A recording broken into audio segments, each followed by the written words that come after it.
If you're experiencing Matchmaking Error 2026 in Apex Legends, follow these steps to troubleshoot and potentially resolve the issue. This guide will help you improve your connection and get back into the game. Step 1. Check server status. Visit the official Apex Legends Twitter account or website to check if there are any ongoing server issues. If the servers are down, you may need to wait until they are back online. Step 2. Restart your game. Close Apex Legends completely and restart it.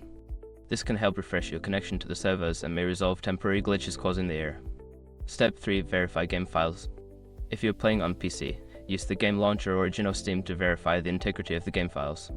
This process will check for any corrupted files and replace them, which can help fix matchmaking issues.